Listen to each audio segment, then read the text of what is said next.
হাদিস লামাযাবি ভাইদের কিছু পাকামি প্রশ্ন রয়েছে।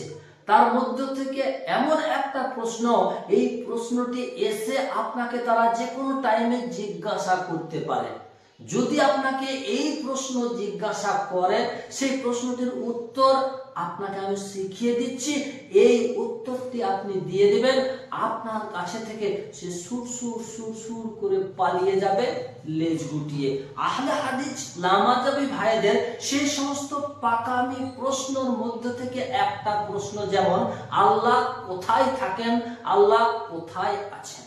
সেই রকমই আমাদের এই গ্রামেরই একটা ছেলেটা ইন্টারনেট থেকে, গুগল থেকে কিছু শিখেছে। তারপরে আমাকে এসে হঠাৎ একদিন বলছে, হারুন ভাই আল্লাহ কোথায় আছেন, কোথায় থাকেন। আমি তাকে বললাম, এই প্রসঙ্গে তোমার অভিমত কি, তোমার আকীদা বিশ্বাস কি? সে আমাকে তখন বলল যে সূরা তাহা আয়াত নম্বর 5, আল্লাহ পাক রব্বুল আলামিন আরশে সমাসীন হয়েছেন, আল্লাহ পাক রব্বুল আলামিন আরশে থাকেন। আমি তাকে সঙ্গে সঙ্গেই বললাম যে আল্লাহ পাক রব্বুল আলামিন যখন আরশটিকে সৃষ্টি করেন নাই, আরশকে তৈরি করেন নাই, তখন কোথায় ছিলেন? সাথে সাথে ছেলেটির মুখ হয়ে গেল বন্ধ। তারপর আমাকে বলছে যে নামাজের পরে দোয়া করার সময় আমরা বা অন্যান্য সময়ে যখন আমরা দোয়া করি, তখন তো হাত দুটি আমরা উপর দিকে উঠিয়ে থাকি, মুখটাও আমাদের থাকে উপর দিকে, তাই আল্লাহ উপরে রয়েছে। আমি তাকে সাথে সাথেই বললাম, সবচাইতে বড় ইবাদত হচ্ছে নামাজ। নামাজ যখনই পড়া হয়, সেজদাটা তখন জমিনের মধ্যে মাথা নিচু করে করা হয়। তাহলে আমিও বলবো যে জমিনের মধ্যে আল্লাহ রয়েছে। এ লামাযাবি আহলে হাদিস ভাইরা, তোমরা কান খুলে শুনে নাও এই প্রশ্নের উত্তর। তোমাদের বারবার ওই একটাই দলিল, বা কোরআন থেকে দুই একটা আরো তোমরা দলিল দেখাতে পারো যে আল্লাহ পাক রব্বুল আলামিন আরশে সমাসীন হয়েছেন। কিন্তু আমিও বলবো, কোরআনে তো একটা আয়াত নেই, হাজার হাজার আয়াত রয়েছে। আল্লাহ পাক রব্বুল আলামিন ওই কোরআনের মধ্যেই বলে দিয়েছেন যে মুসা আলাইহিস সালাম আমার সঙ্গে কথা বলতেন কোহেতুর পর্বতে। আবার কোরআনের মধ্যে এটাও রয়েছে, মুসা আলাইহিস সালাম যখন তার ওই স্ত্রীর জন্য আগুনের তলাশে বের হলেন, দেখলেন কোথাও একটু আগুন জ্বলছে। কোন কোন রিওয়ায়াতে আছে মুসা আলাইহিস সালাম আগুনের দিকে এগিয়ে যাচ্ছেন, আগুনটা পিছিয়ে পিছিয়ে চলে যাচ্ছে।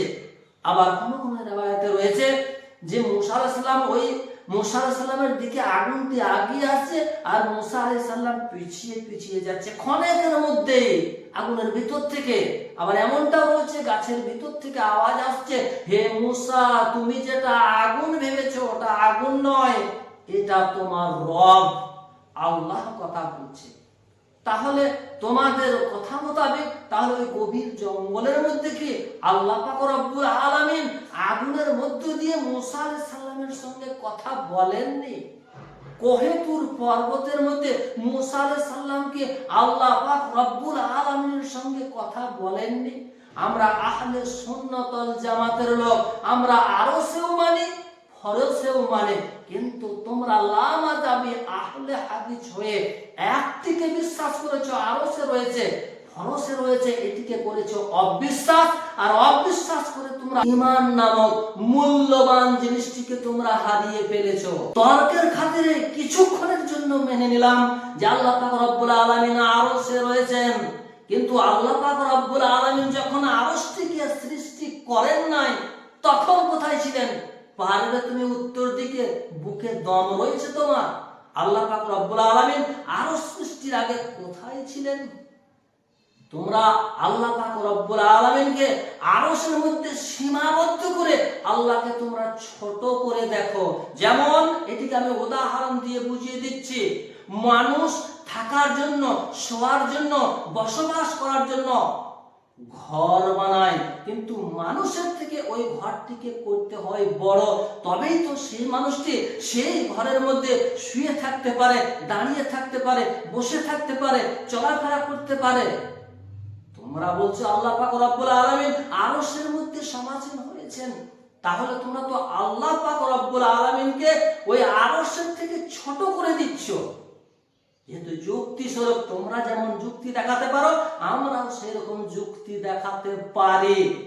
আল্লাহ পাক রব্বুল আলামিন হচ্ছে সবার থেকে বড়। তাহলে আরশের মধ্যে যদি আল্লাহ পাক রব্বুল আলামিন থাকতে যায় তোমাদের কথা মতো, তাহলে তো আরশটি বড় হয়ে যায়। নাউযুবিল্লাহ, আস্তাগফিরুল্লাহ, আল্লাহ তো তাহলে সেখানে ছোট হয়ে যায়। তোমরা আরশের মধ্যে সীমাবদ্ধ করে আল্লাহ পাক রব্বুল আলামিনকে তোমরা ছোট করে দেখো। কিন্তু আল্লাহ পাক রব্বুল আলামিন সূরা ইখলাসের মধ্যে ঘোষণা করে দিয়েছেন যে আল্লাহ পাক রব্বুল আলামিন কারোর মুখাপেক্ষী নহেন। তোমরা বলছো যে আরশের মধ্যে রয়েছে, তাহলে তো তোমাদের কথা মোতাবেক আল্লাহ পাক রব্বুল আলামিন আরশের মুখাপেক্ষী নাকি? মনে রাখবে, বান্দা তোমার আমার মতো হলে, আল্লাহ মসজিদে মুসা আলাইহিস সালামের মতো হলে, আল্লাহ কোহেতুরে নবী মুহাম্মদুর রাসূলুল্লাহ সাল্লাল্লাহু আলাইহি সাল্লামের মতো হলে, আল্লাহ আরশে। আবার এই প্রসঙ্গে যুক্তি তর্ক করতে গিয়ে তোমাদের আরো একটা ইতরামি প্রশ্ন রয়েছে, তাহলে আল্লাহ যদি সব জায়গাতে থাকে, তাহলে কি বায়তুল খোলাতে বাথরুমেও আল্লাহ থাকেন? নাউযুবিল্লাহ, আস্তাগফিরুল্লাহ। এই ধরনের বাঁদরামি প্রশ্ন পর্যন্ত তোমরা করে থাকো। উত্তর তুমি কান খুলে শুনে নাও। একটা রয়েছে কিতাবে কোরআন, কিতাবের আকারে যেটা, সেটা কিতাবি কোরআন। কিন্তু একটা হাফেজে কোরআন তার অন্তরের অন্তঃস্থলের মধ্যে রয়েছে, বা দিমাগের মন মস্তিষ্কের মধ্যে রয়েছে, যেখানেই ধরো না কেন তুমি, একজন হাফেজে কোরআনের শরীরের ভিতরে কিন্তু রয়েছে কোরআনটি।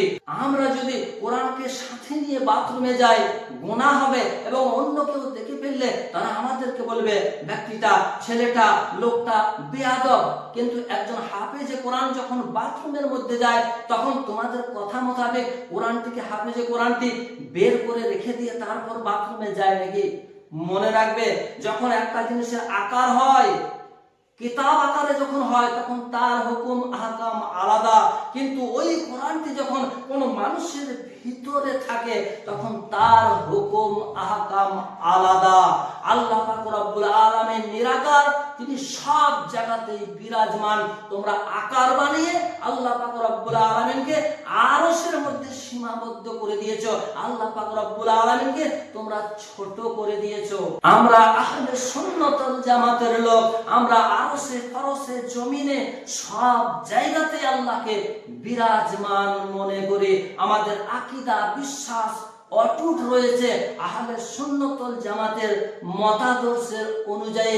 কিন্তু তোমরা ওই একটাকে মান্যতা দিয়েছো, বাকিগুলোকে তোমরা অস্বীকার করে তোমরা ঈমান নামক মূল্যবান জিনিসটিকে হারিয়ে ফেলেছো। তুমি কি অস্বীকার করতে পারবে মুসা আলাইহিস সালাম যখন কহিতুর পর্বতে আল্লাহর সঙ্গে কথা বলেছিলেন?